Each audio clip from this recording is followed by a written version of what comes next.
At his age, he can come here, a local anti-aging clinic, one of hundreds that have recently sprung up across the country.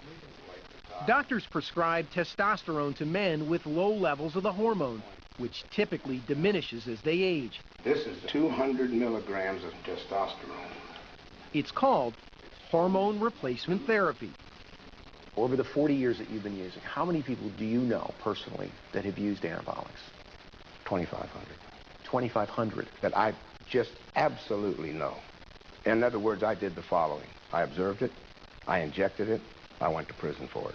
Of those 2,500, any of them have any heart, kidney, liver, health problems? And I was able to follow through their lifetimes, or up to these points, or any point thereof, none. Look, some people will get away with it. Some people will rob a bank and never get caught.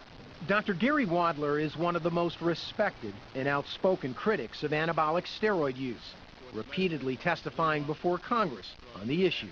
I'm looking for the bodies, looking for this health scourge that people talk about, and frankly, we can't find it.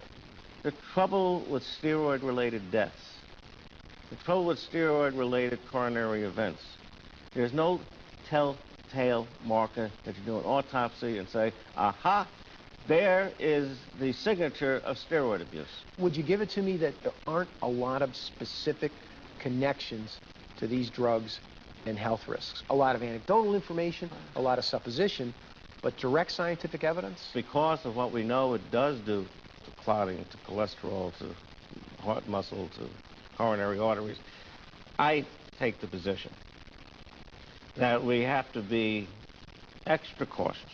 Wadler says between the impact on cholesterol, rise in blood pressure, and the mood swings, these are dangerous drugs.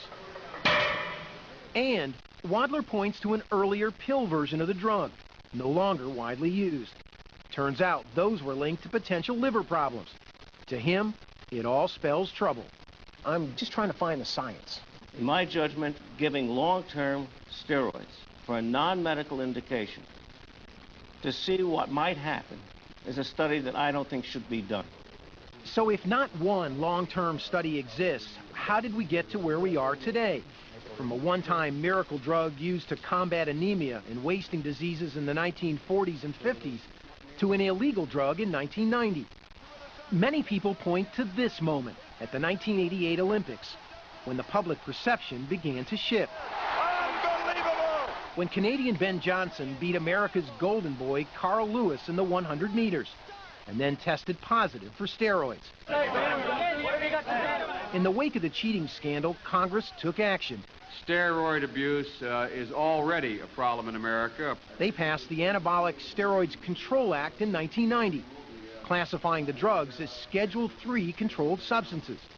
Despite the fact that the American Medical Association, the Department of Health and Human Services, and the Drug Enforcement Agency all opposed the move. And within months, the crowning blow, the ravages of steroid abuse, finally had a face. One of pro football's true warriors, Leawo suddenly appeared decimated and frail on NBC News, claiming steroid use had led to brain cancer. It got me where I wanted, but also got me very sick. Less than a year later, Alzado was dead. The death of Lyle Alzado, what impact did that have? Huge. I mean, I think he is the poster child for the evils of steroids and the wages of sin. It just turns out it's wrong. That's right. Ask any steroid expert and they'll tell you Alzado did not die from steroid use. Even Alzado's own doctor confirmed to Real Sports, quote, "There is no known association between Alzado's death and his use of steroids." Whatever the public hysteria at the time, privately guys like John Romano and Bob Clapp weren't buying into the dangers of these drugs, and they still don't. Let's just deal with the long-term health risks associated with anabolic steroids. In your mind, are there any? There's one side effect that is there for absolutely sure, is they work. They absolutely work. They work profoundly. And, you know, you look good, you feel good. I mean, the sense of well-being is unbelievable. I just don't think we play Russian roulette this way. I think it's absolutely a form of Russian roulette, which is unjustifiable Russian roulette. John, we talked back and forth about long-term health risks. How do we know there aren't any? Well, you know, that's true, except for the fact that there's an awful lot of guys that have been using steroids for 20 or 30 years that are perfectly healthy, vibrant examples of what responsible, intelligent use of these very powerful drugs can do.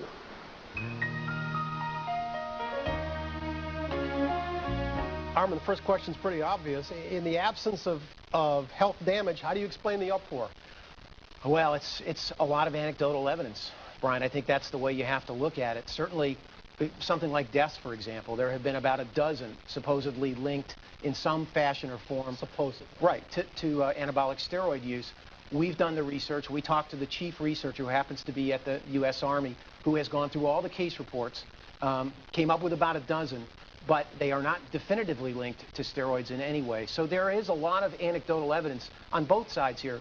I think what we've been trying to do in this piece is just to move that pendulum back a little bit more towards the center. Your personal history on this is very revealing also, because you've been writing and reporting about this for years, and you were as guilty as anyone. Absolutely. In fact, I think if people are pointing fingers, they could certainly point them back in my direction, dating back to my days at Sports Illustrated in the mid-1980s when I was reporting this story. And frankly, when it was presented to me this time, I went, what?